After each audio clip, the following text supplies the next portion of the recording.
नमस्कार, मैं हूं धर्मेंद्र। आप देख रहे हैं ऑनलाइन न्यूज इंडिया। देश की राज्यसभा में मोदी सरकार को जवाब देते बन नहीं रहा है।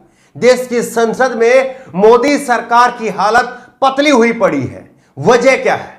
वजह लगातार पेगासस कांड में नए नए खुलासे हो रहे हैं और उनको लेकर के सरकार को घेरा जा रहा है और विपक्ष इस मामले पर लामबंद हो चुका है।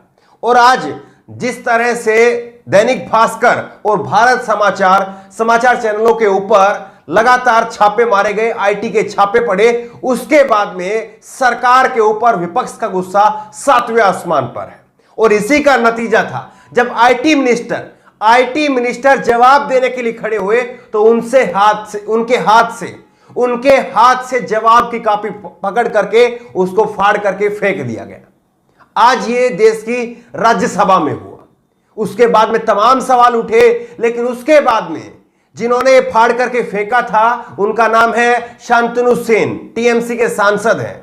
उन्होंने नए गंभीर आरोप लगा दिए सरकार के ऊपर, वो भी आपको बताएंगे। खबर आप देखिए, ऑनलाइन न्यूज इंडिया की खबर है। पेगासस विवाद, टीएमसी सांसद शांतनु सेन ने राज्यसभा में बयान देते वक्त आईटी मिनिस्टर अश्विनी वैष्णव के हाथ से पेपर फाड़ किए टुकड़े टुकड़े कर दिए हैं और उनके हाथ से पेपर को फाड़ दिया।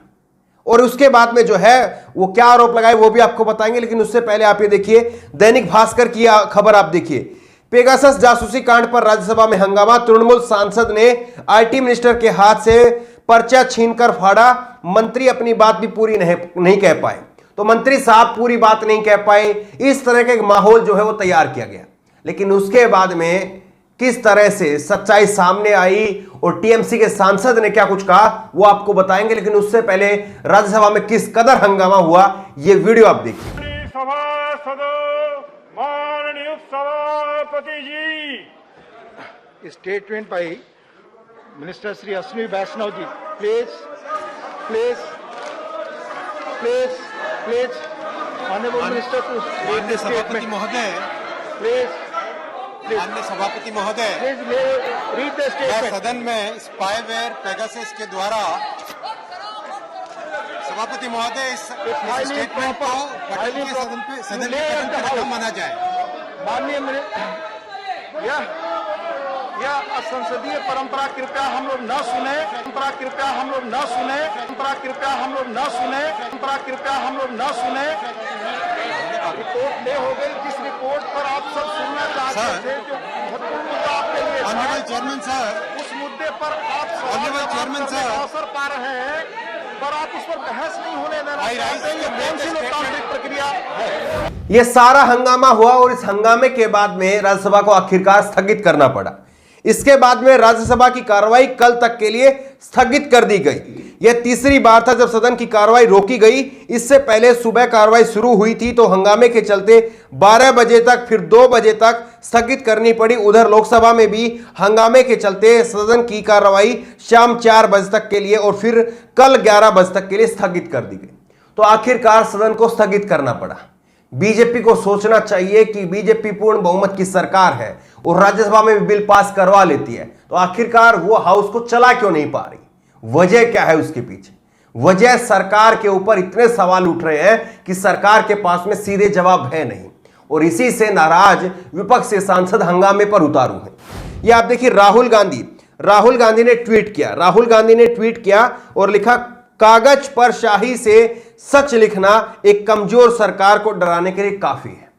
आज जिस तरह से दैनिक भास्कर और भारत समाचार के ऊपर आईटी के छापे पड़े, दिन भर पड़े, और तमाम अलग अलग शहरों में जहां पर उनके कार्यालय हैं वहां पर भी छापे पड़े, उसको लेकर के राहुल गांधी ने ट्वीट किया है, कागज पर स्याही से सच लिखना एक कमजोर सरकार को डराने के लिए काफी है।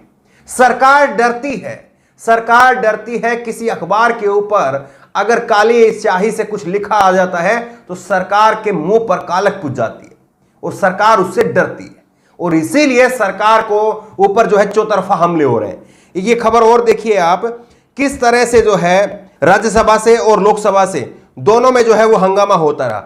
दैनिक भास्कर पर रेड के विरोध में संसद ठप, दोनों सदनों में विपक्ष का विरोध। राहुल बोले, कमजोर सरकार को डराने के लिए कागज पर स्याही से सच लिखना ही काफी है।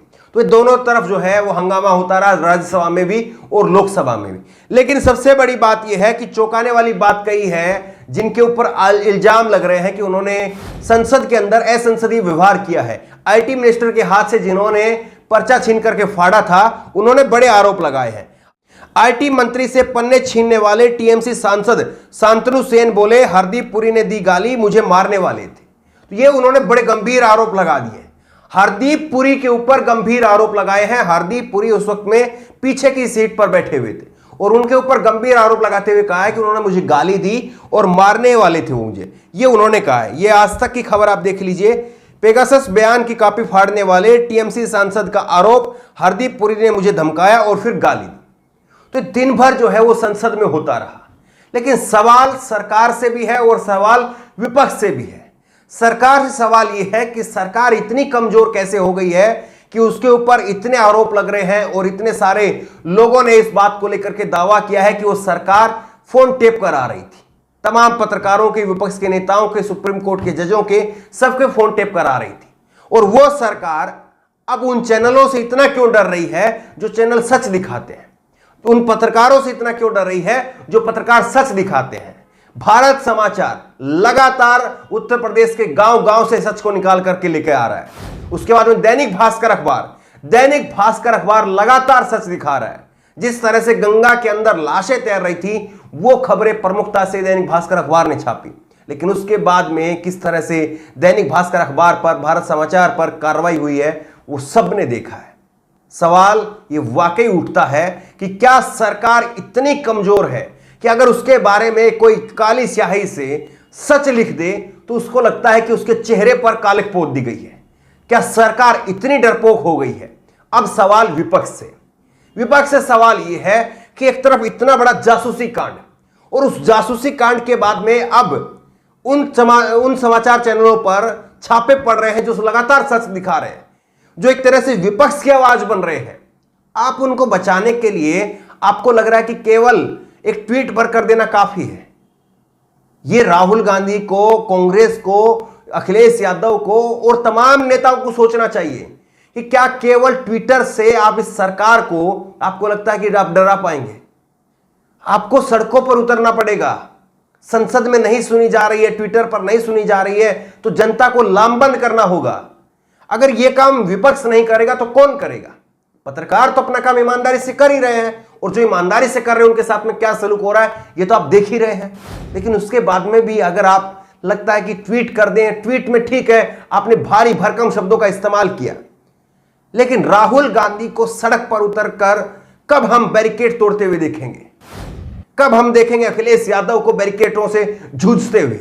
जब तक आप ये नहीं करेंगे, इस सरकार को, चाहे वो योगी आदित्यनाथ की सरकार हो चाहे नरेंद्र मोदी की सरकार हो, अगर आप ये नहीं कर पाएंगे तो माफ कीजिएगा, नहीं लगता है कि आप इस सरकार को हिला पाएंगे।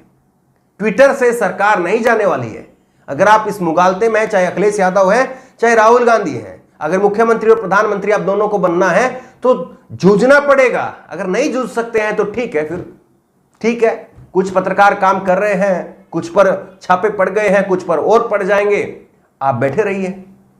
आपको निकलना होगा साहब। और सरकार तो आनी जानी है। आप भी कल विपक्ष में आएंगे, आपको भी सलाह दी जाएगी, आपसे भी पूछा जाएगा, आपको भी दिखाया जाएगा।